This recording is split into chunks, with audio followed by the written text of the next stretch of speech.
à toutes et à tous et bienvenue dans cette grande émission. Je suis ravie de vous retrouver, une grande émission un petit peu exceptionnelle comme vous allez pouvoir le voir d'ici quelques instants. Après 109 jours, 22 heures et exactement 4 minutes, Romain Attanasio a bouclé son premier Vendée Globe à la 15e place. L'occasion pour la grande émission de revenir sur sa course. Et c'est vrai que c'est toujours intéressant d'avoir les impressions d'un skipper qui part pour la première fois affronter le Vendée. Affronter, c'est le mot, parce qu'il y a eu des galères, une météo qui n'a épargné aucun concurrent, mais aussi, vous allez le voir, des moments un petit peu plus légers. En tout cas, ce qui est sûr, c'est que sur cette 8e édition, Romain Attanasio aura été l'un des skippers qui a le plus, voire le mieux, communiqué tout au long de cette course. Bonjour Romain Attanasio. Bonjour. Ça va bien ? Ah oui, ça fait plaisir d'être à terre. C'est vrai ? Ah ouais. C'était il y a une semaine, enfin jeudi dernier. Ouais. Après, je ne salue rien, mais c'était jeudi dernier. Ça fait plaisir d'être à terre. Bah oui, parce que c'est tous ces petits moments à terre des fois qu'on trouve un peu longs, à faire la queue à la boulangerie, aller à l'école le matin, on s'aperçoit quand on l'a plus, ça nous manque. C'est vrai ? Ouais, au Sable, je suis allé à la boulangerie le deuxième matin, les gens me disaient alors, c'est à nouveau, ça y est, c'est reparti la galère. Je disais non, on pouvait pas savoir comme c'est bien. Ça fait plaisir de revenir à terre. Je salue Aurélien Huard quand même. Bonjour. Bonjour Aurélien, journaliste sportif et présentateur de l'émission 85 chrono. Il y avait Arnaud d'ailleurs. Arnaud Boissière qui était avec nous lundi, oui. Qui a parlé de son Vendée Globe aussi avec vous. On va passer cette émission ensemble, Aurélien.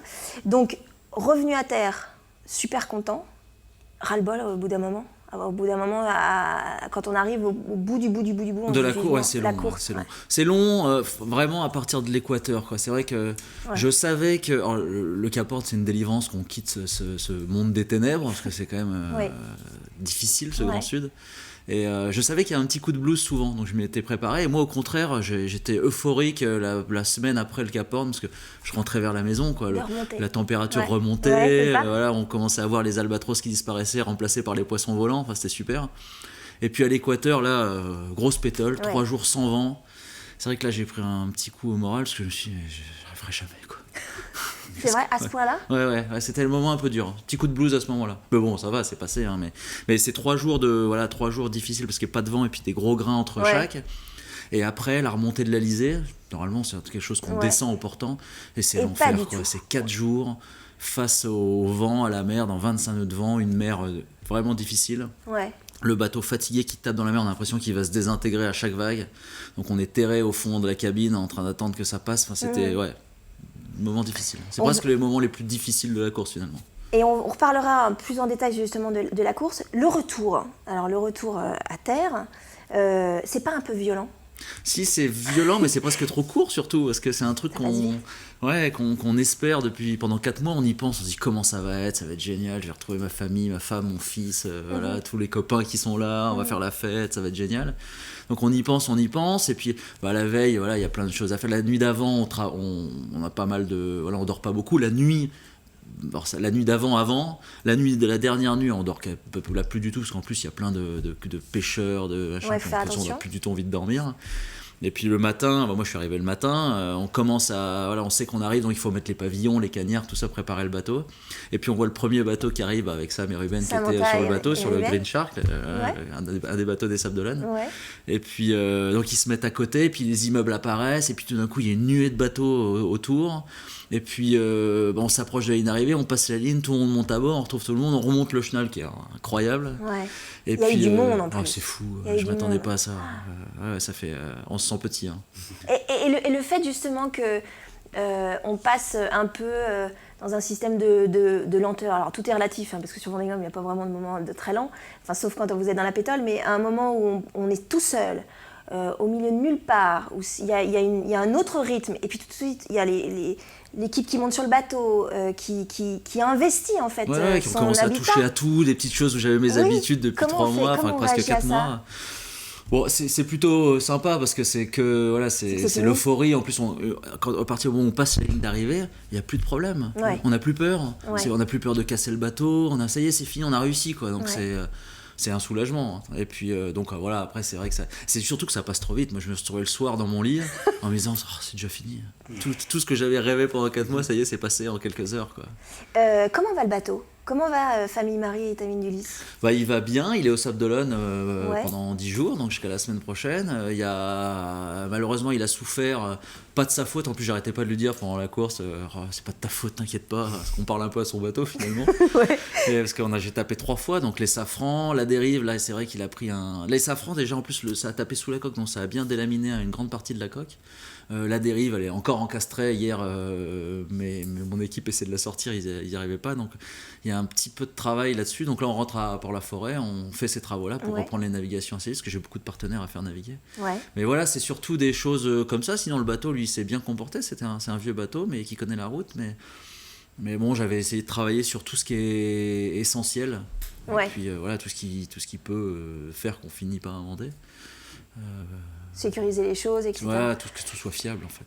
Alan Roura, quand il est venu sur le plateau la semaine dernière, il a dit que quand il est arrivé, il a dit qu'il s'était senti arraché au bateau. C'est-à-dire qu'il n'a pas trop eu le temps de lui dire au revoir ou de le saluer, parce qu'il y a eu après tout le protocole et tout, etc. Sûr, Et vous avez un peu cette sensation-là, Romain, quand c'est après que j'y ai pensé, parce que je me suis dit, tiens, ça doit faire bizarre. J'avais pensé à ça en disant, ça doit faire bizarre de quitter son bateau, quoi. On a quand même passé 4 mois dessus, donc d'en descendre. Et puis, il y a un énorme videur qui était là, un gars de la sécurité qui m'a embarqué pour m'emmener sur le podium en me disant, vite, parce que tout traînait. Donc, et c'est après, je me suis dit, j'ai même pas rejeté un regard au bateau en partant. Mais bon, je vais le retrouver bientôt. Retrouver Samantha, qui a elle 2 Vendée Globe aussi, dont un qu'elle a bouclé. Vous retrouviez votre femme ou vous retrouviez un skipper qui avait fait le Vendée Globe? Non, je retrouvais ma famille avant tout. C'est vrai que c'est, voilà, bien sûr, Sam, Ruben, c'était... ça manque, surtout quand on est tout seul en mer. Alors, ce qui est marrant avec Samantha, c'est que, on la salue d'ailleurs, on l'embrasse, c'est qu'on a vécu votre course via son compte Twitter aussi. C'est-à-dire que en fait, elle a bien travaillé. Elle a hyper bien bossé. Elle en rigole, elle me dit, t'as vu, je suis un bon team manager aussi. Exactement. Donc on a suivi les avaries, on a suivi tout. Elle donnait des nouvelles aussi. Il y a vraiment eu un doublon, c'est-à-dire qu'il y avait vos vidéos, on va en reparler parce qu'il y a eu beaucoup de vidéos, mais il y a aussi le fait de pouvoir suivre la course via quelqu'un qui vous connaît bien et qui connaît aussi la course. Voilà, c'est surtout elle connaît tout. Donc quand je lui parle de quelque chose, elle sait exactement de quoi je parle, et donc après elle peut le retranscrire peut-être avec des mots plus faciles pour des gens qui sont moins connus. Et ce qui était surprenant, c'est quasiment dans vos premières réactions après l'arrivée, vous parliez d'elle, vous faisiez référence à ses performances à elle. On me dit, alors, est-ce que c'est comme tu pensais? Est-ce que ça a changé ta perception de sa performance d'il y a 8 ans, où elle arrive 3e au sable, elle fait quasiment un podium, à 1h20 près. Donc, et là, je me suis rendu compte. Je savais que c'était une course qui était faite pour elle, plus qu'un format plus réduit. Elle est vraiment, endurante. Voilà, endurante. Et je me suis rendu compte, avec toutes les qualités. Et je me suis surtout rendu compte qu'elle était capable de le gagner, cette course. Si jamais elle avait les moyens, malheureusement, elle n'a jamais eu un budget. Le top du top, en fait, le top bateau, le top. Et si jamais elle l'avait, je suis sûr qu'elle peut le gagner, ce Vendée Globe. Mais ça m'a sauté aux yeux, Donc je me suis dit, faut que j'en parle, parce que c'est quand même rare. La première femme à gagner le Vendée Globe, ça peut être elle en 2020. Vous dites que c'est une course qui est faite pour elle, mais est-ce que le Vendée Globe, c'est une course qui est faite pour vous, maintenant que vous l'avez terminée? Alors, c'était pas du tout une course faite pour moi. Ça m'en a rigolé d'ailleurs. C'est vrai? Ouais, parce que ça demande des qualités qu'il faut pas être anxieux, faut être calme, faut réfléchir, moi je suis un peu j'ai plus d'ongles, je suis quelqu'un de nerveux, même si ça se voit pas, mais c'est vrai que je suis un peu anxieux et tout. Elle le sait. Donc elle savait que ça allait être dur, et puis c'est très long, Voilà, moi elle est vraiment bien en mer, Moi je suis bien en mer, mais ce que je préfère dans la course au large, c'est les bateaux. Je suis un Jackie de la mer, moi. Il y en a qui trafiquent leur voiture, moi je trafique mes bateaux. Est-ce que la plus longue course en solo que vous aviez fait, c'était 20 jours, je crois? 16 jours. 16 jours. Comment on a géré 109 jours. Après, une fois qu'on est dedans, on sait. Puis bon, on se prépare avant. Quand on part pour une course de 5 jours, au bout de 3 jours, on a envie d'arriver. Quand on part pour 3 semaines, au bout de 15 jours, on a envie d'arriver. Donc là, je savais que ça allait être très long. Mais c'est vrai que c'est vraiment long, et j'ai fait un gros travail sur moi. Alors, c'était une de mes questions. Est-ce que tout le monde dit qu'on change après un Vendée Globe? Même un Arnaud Boissière qui en a 3 dans les bottes. Dit qu'il a encore changé cette fois-ci. Est-ce que ça vous a changé, Romain? Je sais pas, c'est dur à dire, mais c'est sûr qu'en ce moment, en tout cas, je suis un peu sur un petit nuage, Je flotte un peu, il y a la fatigue qui arrive, j'arrive pas à dormir plus de 2 heures d'affilée, donc c'est vrai que j'ai un peu de mal à me remettre dans le rythme. Donc. Ça veut dire que vous êtes encore dans le rythme du Vendée? Je pense, c'est la première fois où ça me fait ça. Chaque fois on me demande, alors, est-ce que tu arrives à dormir? Je dis, oui. Et puis là, non. Mais ça fait 4 mois, c'est vrai que j'ai eu le temps de m'habituer, donc j'ai un peu de mal cette nuit, j'ai fait du Facebook entre 2 et 3 heures du matin. Ah, c'est vous. J'envoie pas des SMS encore, vous avez de la chance. Quand Armelle passe la ligne d'arrivée, Armelle Lecléache, on est le 19 janvier. On est le 19 Moi, janvier. je suis au Cap Horn. Vous êtes au Cap Horn. Ouais. Et on se dit quoi, qu'il y a encore 3 semaines, au moins 3 semaines? Ouais, même plus que ça, parce que ça m'avait mis 1 mois et 4 jours. Donc je savais que ça allait être long la remontée. Ça a été un bon moment parce que au lieu de me dire oh là là je suis que là, je me suis dit ça y est, c'est le début du processus d'arrivée quoi. Donc à un moment ça va être mon tour. Ouais. Là où ça a été plus dur, c'est quand les gars avec qui j'étais avant de casser, de m'arrêter à Cape Town sont arrivés. Là je me suis dit je suis encore 10 jours quoi. Là, c'était l'Équateur dont on parlait tout à l'heure. Ouais. Ce moment pas facile voilà. Et la victoire d'Armelle, c'était une surprise ou pas? Oh, pas du tout. C'était même... C'est ça qui est tellement impressionnant dans sa victoire, c'est que il a le meilleur sponsor. Enfin, je ne devrais pas dire ça, mais oui, il a un sponsor incroyable qui est là depuis très longtemps, qui met des moyens énormes. Il a fait le meilleur bateau et il l'a dit. Il a dit j'ai un super sponsor, je fais le meilleur bateau, je vais gagner la course. Et il a gagné quoi. Il avait une pression incroyable au sable. Enfin, c'est vraiment un projet mené de bout en bout. C'est une copie parfaite, quoi. C'est un 20 sur 20, quoi. Toutes les conditions étaient réunies pour qu'il fasse premier, en fait, c'est un peu ça. Et tout été réuni, et il fait premier, ce qui n'était pas gagné du tout, en plus, parce qu'on sait à quel point... il y en a beaucoup qui ont eu aussi des très bonnes conditions et qui ont malheureusement abandonné, parce que le Vendée Globe, c'est tellement... Il peut se passer tellement de choses, surtout sur ces machines qui sont fragiles, quoi, pour le coup, vu qu'elles sont rapides. Alors, c'est... Là, c'est... Rendre une copie comme ça, on peut que admirer, quoi. C'est magnifique. Vous y alliez pour un podium ou non, pas du tout. Pour une jolie place, pour la gagne aussi, la course, quoi. Je savais qu'avec mon bateau et tout ça, je pouvais pas, mais par contre, c'est un vieux bateau, c'est le plus vieux bateau de la flotte. Hein. Mais je savais que je pouvais accrocher des gars de mon niveau, de bateaux similaires, des choses comme ça, quoi. Ça s'est pas passé comme prévu. Mais encore une fois, le Vendée Globe, c'est ça aussi. Hein. C'est de toute façon pas ce qu'on imagine. Mais après l'arrêt, je me suis retrouvé tout seul. Là, c'était plus la même course, quoi. Mais... Ouais, on va reparler de la Varide, parce que là, vous l'avez dit d'ailleurs que vous aviez que la course avait changé à ce moment-là. À la différence d'un Alan Roura, d'un Éric Bellion, d'un Fabrice Amédéo, d'un Rich Wilson qui ont navigué un peu en meute pendant un bon petit moment, Alan après a pris entre guillemets ses distances pour des raisons particulières, mais vous avez été seul, Romain, pendant la course. Et vous dites, c'est dur d'être tout seul, tout te manque, t'es mal, tu manges mal, tu mets des freins qui ont 15 jours et tu les trouves propres. Le pire, c'est quand j'ai reçu la photo de Ruben, votre fils qui ouvrait ses cadeaux à Noël. Vous avez fait une course en solitaire. Oui, c'est vrai que j'étais tout seul. Après, j'ai retrouvé Didac. Vous avez retrouvé Didac, exactement. Mais c'est vrai que j'étais tout seul longtemps. Finalement, c'était pas plus mal parce que au moins ça me permettait de faire ma stratégie, de pas regarder les autres, de faire comme je l'entendais. Bon, ça, c'est tous les trucs négatifs. Hein, mais... Ouais, alors ça, ce qui m'a fait rire, c'est tu mets des freins qui ont 15 jours et tu les trouves propres. Ça m'a fait rire. Ah ouais, mais c'est le délire. Ça, c'est vraiment... Mais... Je sais pas si je devrais le dire. Mais vous n'avez pas le choix. Quand je passais l'équateur, je me suis lavé. Oui. Parce qu'il faisait chaud, l'eau est chaude, donc on se lave à l'eau de mer et puis on se rince à l'eau douce.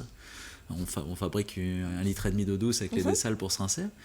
Mais du coup, la fois suivante, quand je me suis lavé, c'était à l'équateur après, au retour, quoi. Donc 2 mois et demi après. Quoi. Alors, j'ai des lingettes et tout pour me laver, mais donc j'ai le souvenir de ça. Je devrais pas dire ça, mais l'eau était marron à mes pieds, quoi, dans le cockpit.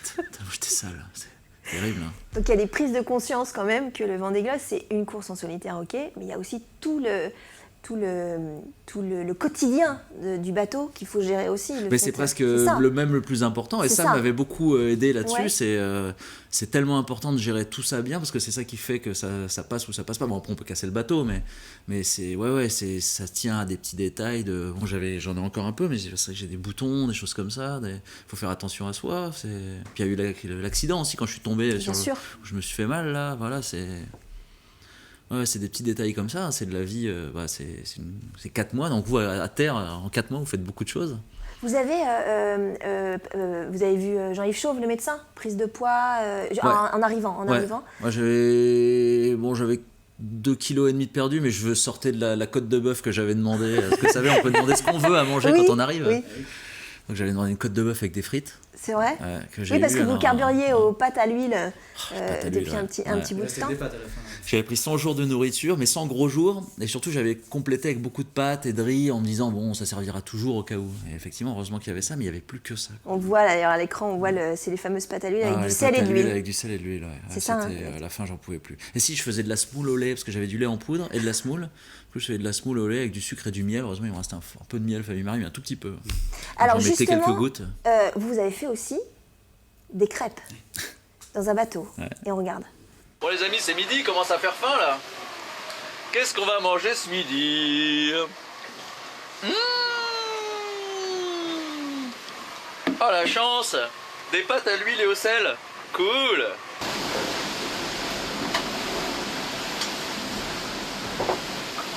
On est entre deux dépressions en fait. On a pris notre première dépression hier.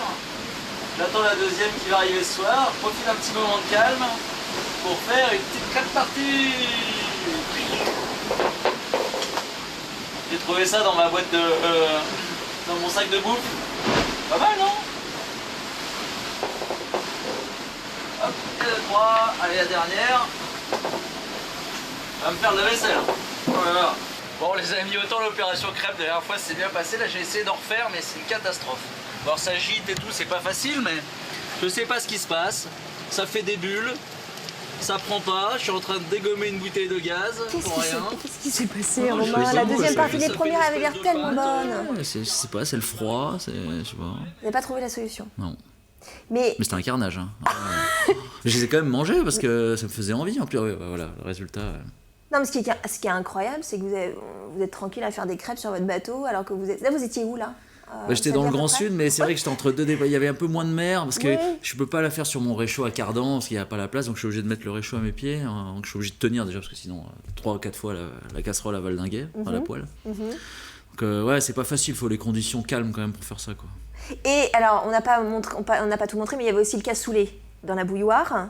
Ah oui. Le cassoulet, vous n'arrivez pas à... J'arrivais pas à sortir. Ce qui veut dire, au niveau de la nourriture, ça veut dire que vous faisiez attention de manger quand même, pas que du lyophilisé, pas que vous avez des petits plaisirs, quoi. Bah oui, j'essaie d'emmener un peu, des choses qui font un peu plus... Alors j'avais, sur 200 plats, parce que 100 jours, j'avais 150 lyophilisés et 150 plats qu'on dit apertisés, là. C'est comme une boîte de conserve. En fait. Ouais, apertisés. Et pour faire un peu, que ce soit un peu sympa, parce que après j'avais des conserves. Un Gendreau comme partenaire, la conserverie, donc il m'avait donné beaucoup de sardines et tout, ça c'est super, donc ça c'est... À terre, ça paraît, comme ça, et en mer, c'est royal. C'est royal, c'est Noël, quoi. Donc, heureusement que j'avais tout ça, puis j'avais un peu de charcuterie, qu'on m'avait fait, que j'avais fait au marché. C'est Sam qui avait trouvé ça, je sais plus où. Pas loin des Sables, au petit marché, qui m'avait fait sous vide, tranche par 5 tranches par 5 tranches. C'était super, donc j'avais ça et du fromage. D'accord. Donc ça c'était des petites choses entre les lyophilisés qui font du bien, parce que la nourriture c'est un peu pas le seul plaisir qu'on a, mais c'est vrai que quand on leur mangeait, ça fait plaisir quand on dit allez, on calme un peu le jeu, on enlève le ciré, on va manger quelque chose de bon. C'est Jean Le Cam qui disait que psychologiquement c'était très important de manger comme on le souhaitait. On va faire une petite pause. Mais vous restez, Romain. On va faire une petite pause publicitaire et on revient pour parler du Vendée Globe de Romain Attanasio.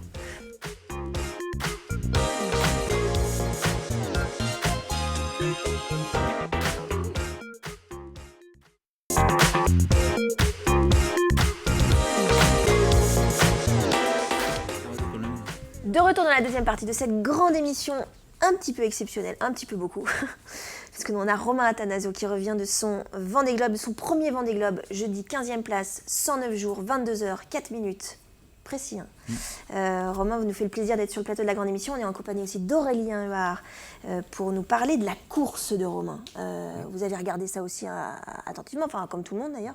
Je vous laisse la main, Aurélien. Oui, on revient un peu sur cette course. On va dire un premier mois qui se passe bien, correctement, jusqu'au 5 décembre. Ouais. En bas de l'Atlantique, première collision, il y en aura 3 au total, des collisions avec des ovnis, vous avez été gâtés. Et là, 2 safrans touchés. Là, vous pensez que c'est fini? C'est le pire moment de la course. Effectivement, la descente se passe bien, on régate et tout, c'est sympa. Et puis, en arrivant devant Bonne Espérance, le drame, quoi. je tape le truc, j'entendrai toujours le bruit du carbone qui explose, et je vois mes 2 morceaux de safran flotter, donc là je comprends tout de suite. Donc je vais quand même voir, et puis je vois les 2 lambeaux qui traînent, donc là je me dis bon là, terminé. Je m'imaginais de remonter l'Atlantique pendant 1 mois, expliquer à tout le monde que voilà, que c'était fini. Je pense à mon fils d'abord en priorité, je me dis oh là là, qu'est-ce qu'il va être déçu. Il va être déçu. Ouais. Un coup de fil à Samantha. Donc je l'appelle, et je lui raconte, elle me dit bon, attends, on se calme et tout. Je dis ouais, bon, c'est vrai. Elle est calme. J'avais dit le fameux flegme britannique. Elle a le flegme britannique, exactement. Je dis bon, et puis on réfléchit, et puis elle me dit non, on peut peut-être tu peux peut-être réparer, tout. Je dis oui, pourquoi pas. Et puis là je me dis ouais, c'est peut-être pas fini effectivement. Oh bah je continue alors. Et puis je réparerai en route. Et puis elle me dit bon, peut-être un truc entre les deux à trouver. Et puis on se dit, il faudrait aller en Afrique du Sud, mais alors là c'était dur parce que c'était faire route à l'envers. Ouais. C'est pas possible, je vais pas faire pendant route 2 jours. Pas pendant 2 jours remonter là-haut. Fabrice Amédéo m'appelle en me disant, mon pauvre, galère. Et mais bon voilà, c'est la seule solution, quoi. Donc on part là-dessus, quoi. Et Fabrice vous dit, un Vendée Globe ça se gagne ou ça se termine, pas question d'abandon. Ouais, c'est ce qu'il me dit. Il me dit t'inquiète pas, parce que je lui dis oh là là, c'est terrible, il n'y a plus de course, quoi. Je suis tout seul, vous partez, je vous retrouverai jamais. Qu'est-ce que je vais faire tout seul, quoi. Et il me dit mais de toute façon tu t'en fiches, franchement. On voit les images, et si ça vous dérange pas, on va regarder un extrait justement, parce que il y a une vidéo, vous avez carrément fait une vidéo pour expliquer, et bien expliquer d'ailleurs ce qui s'est passé sur ce moment-là, sur ce 5 décembre. Bon bah les amis, c'est la galère. J'étais en train de faire des photos ce matin dehors, et quand j'ai tapé un truc énorme, et j'ai cassé les 2 safrans. Et j'ai un safran de spare dans le bateau. Alors j'en ai un qui est peut-être à moitié cassé, je vais essayer de le réparer, et l'autre il a l'air complètement mort. Du coup je suis au près là, ça tape pour aller vers Cape Town, c'est le seul endroit où je vais pouvoir m'arrêter dans une baie pour essayer de réparer, puis voir à quoi ça ressemble. Voilà.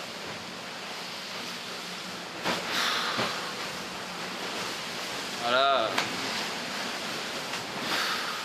Ah, c'est la misère.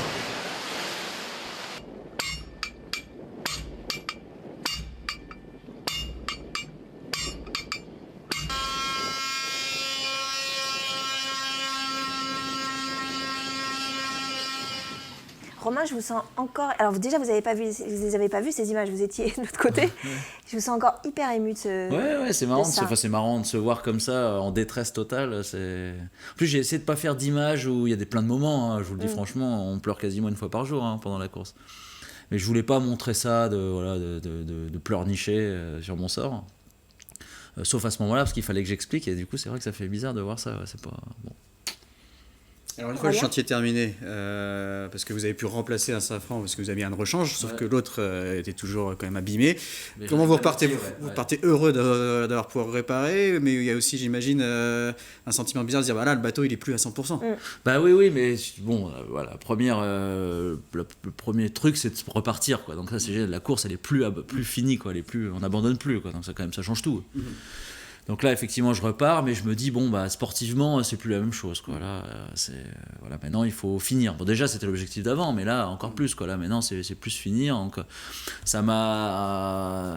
j'ai encore moins attaqué, quoi. C'est vrai qu'il y a plein de moments où je l'ai fait, où j'ai calmé le jeu beaucoup plus qu'avant, beaucoup plus que sur une transat. Vous avez dit, j'ai même trop assuré par moment. Ouais, c'est vrai, il y a des moments où je me dis, Romain, t'exagères quand même. Lâche un peu, mais...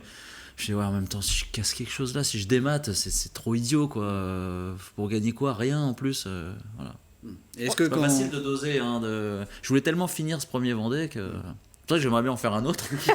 Parce que pour pouvoir attaquer un peu plus. Parce que c'est vrai que là, l'objectif, c'était de finir avant tout, quoi. Ouais. Sachant qu'il y a eu d'autres collisions également.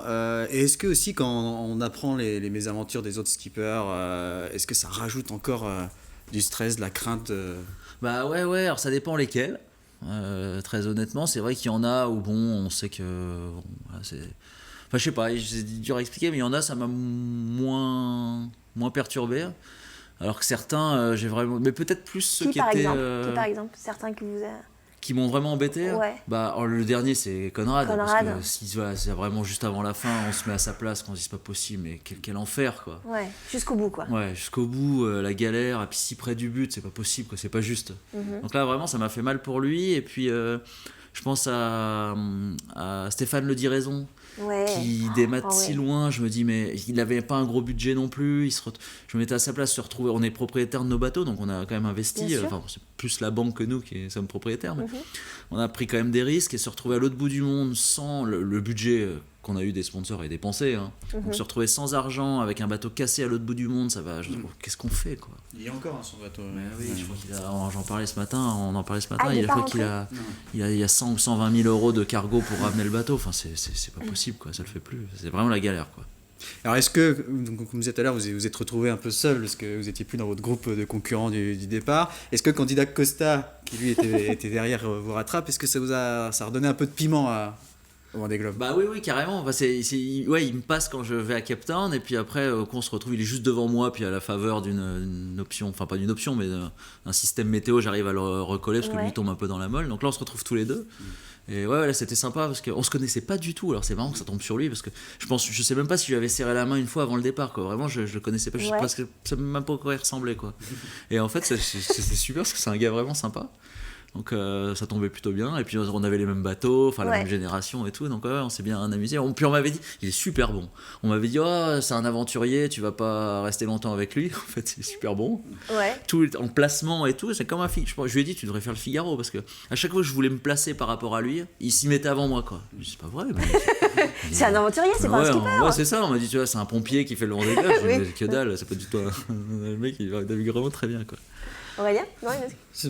Non, juste, moi j'ai l'impression, alors après moi je suis aussi, je suis beaucoup moins calée que vous en mer et en bateau, j'ai l'impression que quand on voit les témoignages et quand on voit les vôtres et même Rich Wilson, etc., j'ai l'impression qu'au niveau météo, ça a été une galère totale de A à Z. Il n'y a pas eu un moment de répit, trop de vent, pas assez de vent, trop de vent, pas assez de vent. Rien à voir avec ce qu'on m'avait vendu. Exactement. Déjà le roadbook de Jean-Yves Bernot, notre sorcier météo, enfin c'était... Il y a un schéma quand même assez classique normalement, ça n'a rien à voir. Déjà Sainte-Hélène, inexistant, donc on a perdu une semaine à traverser l'Atlantique Sud dans la pétole, alors qu'on aurait dû faire le tour de l'Ancyclone 7 comme ont eu les premiers. Et puis le Grand Sud, alors Sam, elle m'avait vendu le Grand Sud. Alors je savais que l'Indien c'était compliqué, que c'était une mer croisée et tout, mais c'était vraiment, en fait, on enchaîne tempête sur tempête, donc on passe son temps à se demander à quelle sauce on va être mangé la fois d'après.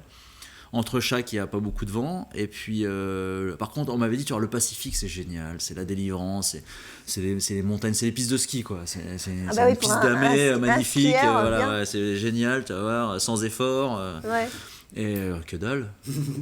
Vraiment, mais rien de ça, quoi. Que du gris, une mer croisée tout le temps, pareil, tempête sur tempête. Enfin, vraiment difficile, quoi. Ouais, ça a été dur. On voit les images. Là, là, ça écrase beaucoup la caméra, mais c'est des talus, quoi. Quand on voit ça arriver derrière, il y a combien de mètres de mer, là ?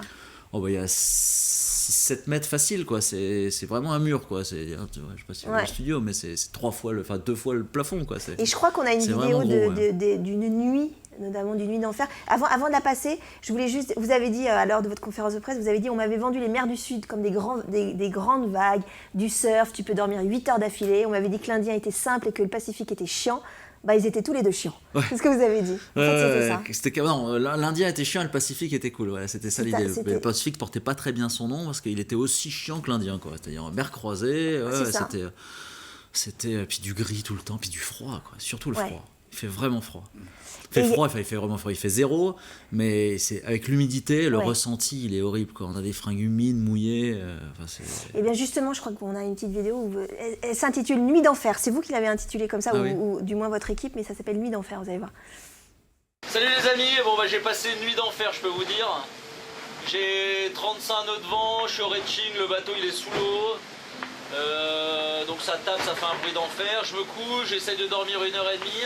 Je me réveille dans le noir, je mets les pieds dans les crocs, plein d'eau, de l'eau partout. Je regarde par terre, il y avait de l'eau partout ici. Je vais voir dans la trappe qui est juste là, 200 litres d'eau derrière. Je dis, c'est pas vrai, j'allume les pompes de cale, je pompe tout, ça dure 1h, 1h30.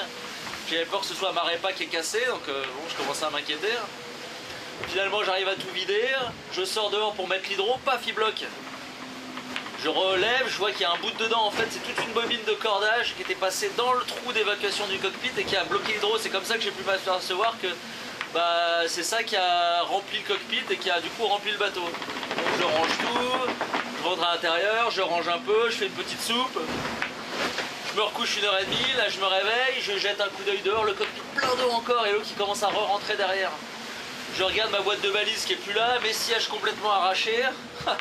Je sors, la balise elle était dans le trou d'évacuation d'eau en train de le boucher, ça faisait un bouchon parfait. Donc j'enlève, je vide tout, je range tout, je rentre dans le bateau, je vais checker mes mails, voir s'il n'y a pas de problème, tout ça. Et là je reçois le téléphone sonne, coup de téléphone de la sécurité australienne qui m'appelle en disant vous avez déclenché votre balise, est-ce que ça va et tout, on vous envoie les secours. Je dis non, c'est une erreur, elle s'est ouverte toute seule. Donc appeler la direction de course et tout le bazar. Bref, le délire quoi. Donc là maintenant la valise elle est dans la cocotte minute. Hein. À bord tout va bien. On est en train de sortir de cette dépression. Voilà, j'espère qu'on va d'ici quelques heures c'est fini parce que là vraiment le bateau souffre un peu. Donc voilà. Il est temps que ça se calme. Et qu'on revienne à des conditions au portant un peu plus calmes. Voilà.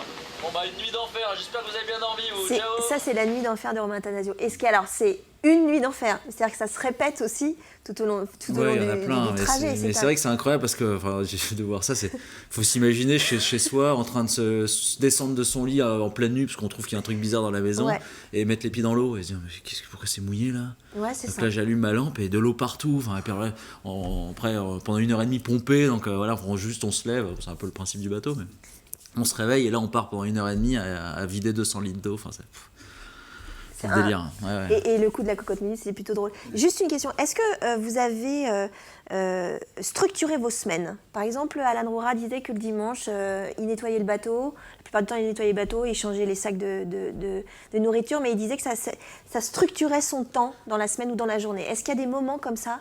Ouais, j'ai essayé de garder un rythme à peu près bien, de manger le midi, le soir et tout. Oui, moi aussi, j'avais des sacs de 15 jours, donc je changeais le sac poubelle à la poubelle le dimanche. Ouais. Le dimanche, je passais un coup de téléphone à la maison, alors que sinon, on communiquait que par mail. Mais j'avoue, je m'étais un peu perdu en fait dans les heures. En fait, dans le sud, quand on arrive vers l'Australie, où il y a quasiment 12 heures de décalage, et au moment où on passe l'antiméridien, du coup, on rattrape le temps, puis après, on se retrouve derrière. À un moment, je savais plus où j'étais, quoi. En plus, les nuits, à un moment, la nuit dure 4 heures. Bien sûr, ouais. Donc, j'ai eu tout un moment où j'étais perdu. Je tenais un livre de bord pour essayer de garder des souvenirs pour l'arrivée. Et je savais plus la date, je savais plus si c'était, j'écrivais cette nuit, mais j'ai dit mais non, c'est pas cette nuit, enfin c'était le jour d'avant, donc ça. Donc on perd un peu la notion. Ouais, il y a un moment j'ai un peu perdu, peut-être je sais pas si les autres comment, mais moi oui, c'est vrai que quand je suis repassé du bon côté de l'horaire et que ça a commencé à se réduire, je me suis senti plus à l'aise quand il y avait plus que 6 heures de décalage sur l'heure française, parce que je commence à retrouver Ouais. Est-ce que vous communiquez beaucoup avec les autres skippers ? Parce que Arnaud Boissier, lundi, nous expliquait que certains répondent, d'autres pas. Vous, c'est plutôt du genre à converser avec ceux qui n'étaient pas très loin de vous ? Ouais, alors pas autant que ça. J'ai lu, certains, c'est vrai que le groupe qui était devant moi, ils ont beaucoup communiqué entre eux. Rich, ils en ont parlé, ils s'envoyaient des mails tous les jours et tout. Moi, c'était pas à ce point-là, mais quelques-uns, j'ai eu quelques messages avec Rich. J'ai eu Eric Bellion qui m'appelle, qui me dit ça va, j'ai eu Rich, il avait l'air d'avoir un petit coup de moins bien. Du coup, j'ai envoyé un message à Rich comme ça, je dis ça va Rich et tout. Voilà, c'est tout simplement, c'était un peu les coudes, comme j'avais eu des soutiens d'Eric Bellion et de Fabrice au moment de casser mes safrans. Enfin, ça fait du bien. Kali aussi, quand on se croise un moment dans l'Indien, là, il m'envoie un message en me disant tiens, ça va ton bateau, j'avais failli l'acheter il y a 8 ans. Enfin voilà. Donc il y a des petites. Il me racontait qu'il galérait un peu parce qu'il vient d'avoir un petit bébé, donc il me dit c'est un peu dur. Voilà, tout ça. Oui, on l'a ressenti sur la course, il avait hâte de rentrer. Avant de terminer cette deuxième partie, j'avais une question sur le Cap Horn. Qu'est-ce que ça fait d'être capornier ? Ouais, c'est un rêve, hein. C'est sûr que c'est un rêve de gosse.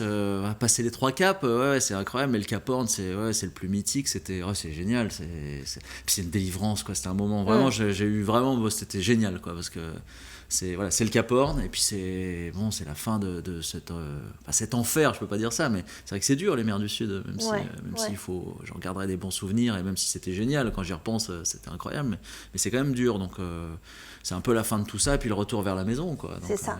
Je voudrais juste qu'on voit quelques images justement de votre passage au Cap Horn, avec le son surtout. Si on pouvait mettre le son de cette petite vidéo, s'il vous plaît.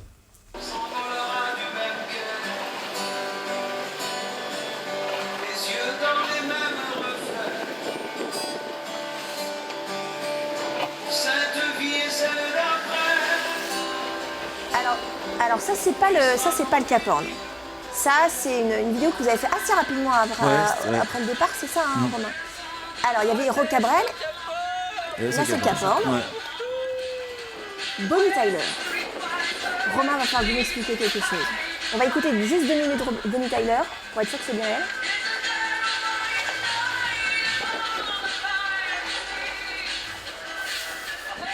Passer le Cap Horn sur des Bonnie Tyler, faut le faire quand même. Ah oui, c'était pas prévu. C'était pas prévu. Non, c'était pas prévu, mais je sais pas, j'avais ça dans ma playlist et puis je trouvais que ça allait tellement bien, c'est une chanson hyper entraînante et tout, et puis je l'avais écouté quelques jours avant. On la retrouve dans un film, je crois que quelqu'un m'a dit ça je crois que c'est dans Les Petits Mouchoirs qu'il y a fait cette chanson. Ah oui? De Guillaume Canet? Ouais, d'accord. Justement, ils regardent la vidéo de leur copain qui est machin. Et Jean Desjardins, voilà, Jean Desjardins. Qui avait fait un spectacle quelques années où il a une perruque et tout. Oui. On retrouverait ça, je pense. Donc, c'est sur Bonnie Tyler. Et c'est Need a Hero de Bonnie Tyler. Et donc je trouve ça dans ma playlist, et je trouve ça hyper entraînant, donc je la mets à ce moment-là, comme ça, et puis c'est devenu ma chanson du Vendée Globe en fait. Parce que, pareil, elle est passée à l'arrivée sur le podium et tout. C'est pour ça, c'est qu'elle vous suit cette chanson. Et ouais, elle me suit alors que c'est totalement improbable. Je pensais pas un jour m'identifier à la chanson de Bonnie Tyler. Mais... C'était le petit clin d'œil. Encore une fois, c'est le Vendée Globe, on maîtrise pas tout. Voilà. Bon, ben il y en a d'autres qui ont des casseroles. Il y en a d'autres skippers qui ont des casseroles. C'est la fin de cette deuxième partie. On se retrouve juste après une courte pause pour reparler du Vendée Globe de Romain Attanasio avec Romain Attanasio.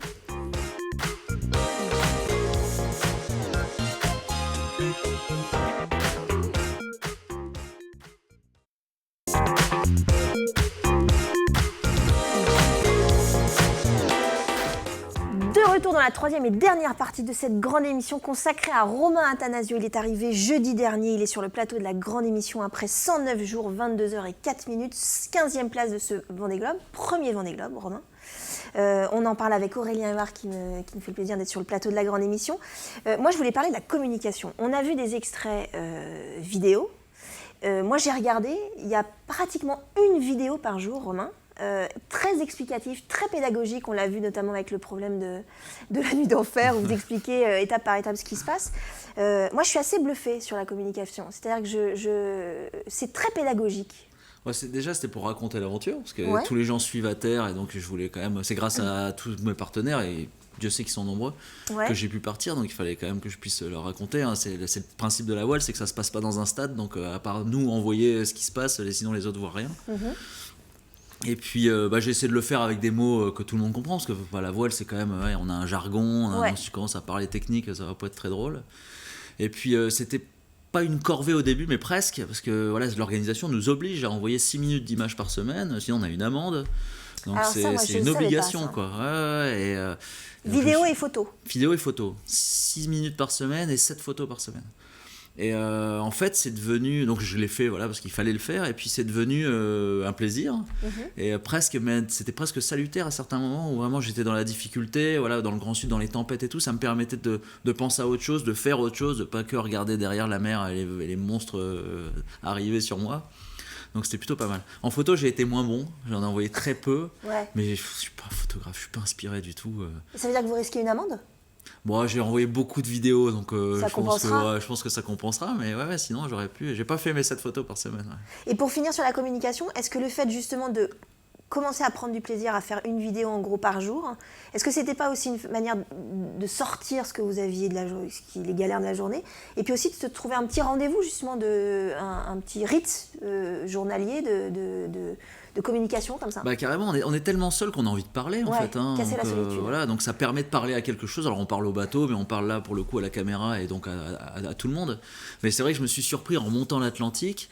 D'habitude quand un cargo ou un plaisancier nous appelle, j'ai des plaisanciers qui m'ont appelé au départ de la course quand je passais Madère, qui m'appellent en VHF. Je dis je réponds, mais j'ai autre chose à faire quoi. Et au retour, j'attendais ça avec impatience. Et je me suis vu, moi, appeler un plaisancier juste pour discuter. C'était où quand un journaliste m'appelait, je tenais la jambe, quoi. Je voulais pas le lâcher. Beaucoup de vacations. Ou les vacations, Les vacations, je sentais bien qu'on me disait 3 fois, bon, merci Romain, merci. Et je continuais parce que j'avais vraiment envie de parler à quelqu'un, quoi. On sentait ça. Aurélien. On va peut-être parler de l'avenir. Ben oui, l'après maintenant. Comme beaucoup de skippers, à peine passé la ligne d'arrivée, on parle du prochain Vendée Globe 2020. Ça vous tente forcément, ça tente Samantha Davis également. Est-ce qu'on pourrait voir pour la première fois un couple sur le même Vendée Globe? Ah, ça pourrait être. C'est pas loin. C'est pas loin parce qu'elle est pas loin de faire, d'avoir un beau projet. Et puis c'est pas fait, mais on cherche encore, mais ça pourrait marcher.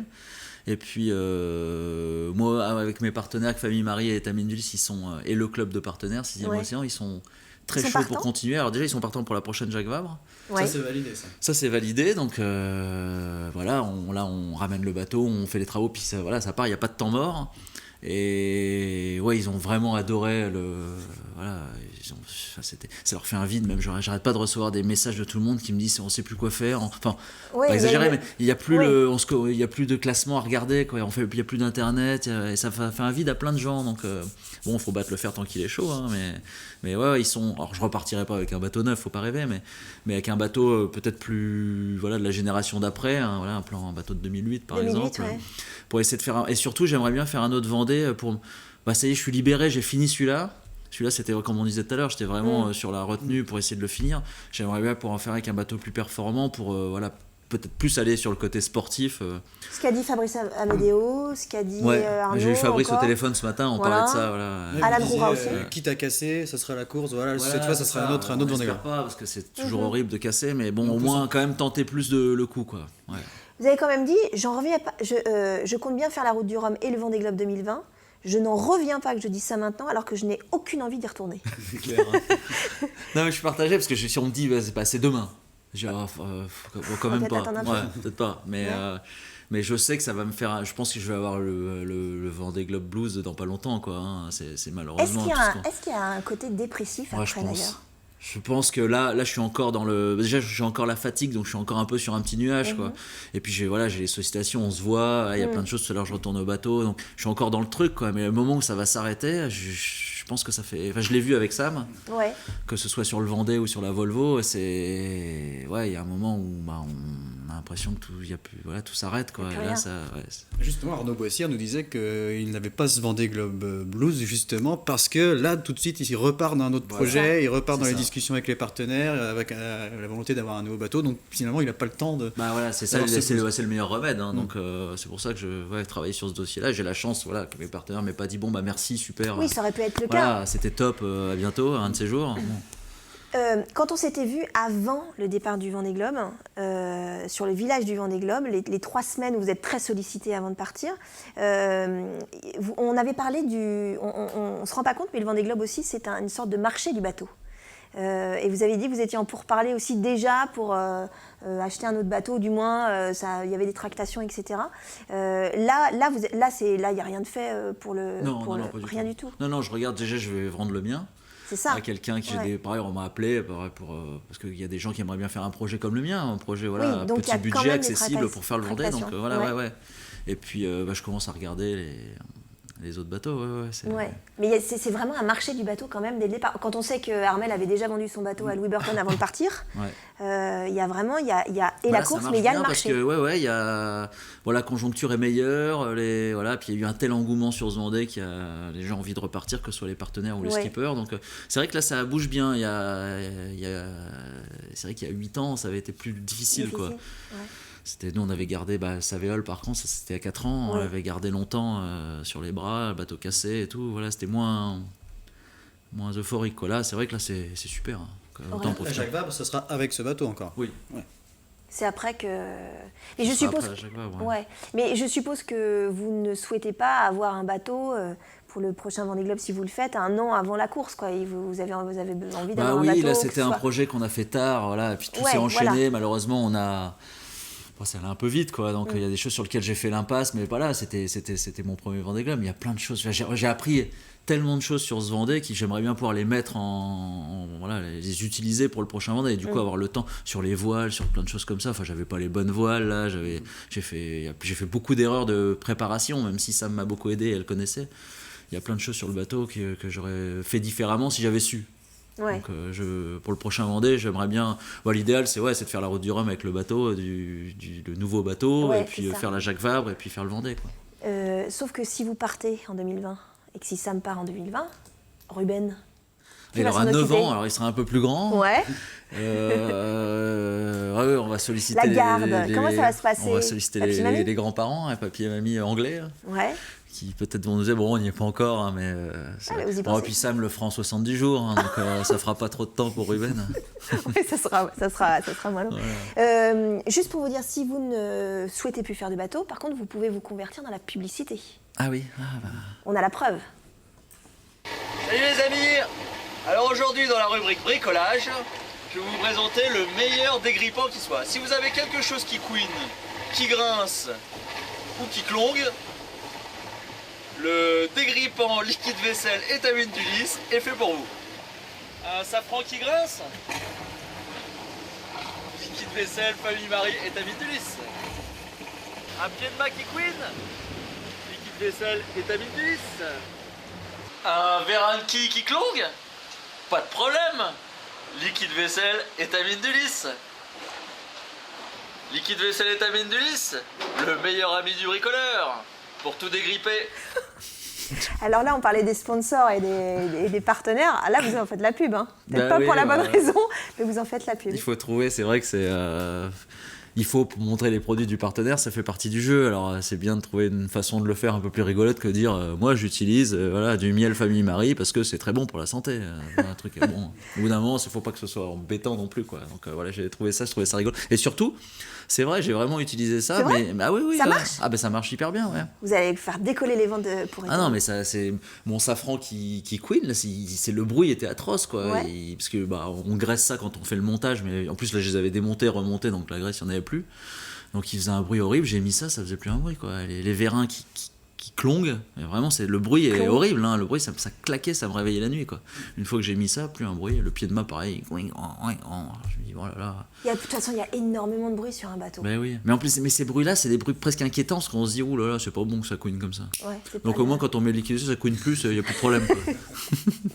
Un Fabrice Amedeo, voire un Alan Roura. Alan Roura disait qu'il allait se servir des vidéos qu'il n'a pas pu passer pour en faire pourquoi pas un documentaire ou un film. Fabrice Amedeo va écrire sur la course, il est journaliste et il a déjà 7 livres derrière lui. Est-ce que vous allez vous servir aussi de cette matière que vous avez faite, notamment au niveau des vidéos Bien sûr, moi je fais beaucoup de conférences et tout, avec ça on en fait beaucoup pour déjà financer nos projets et puis pour expliquer le projet. Donc on se sert de ça, là il va falloir que je fasse un film au retour du Vendée, je ne l'ai pas encore fait bien sûr, pour résumer l'aventure.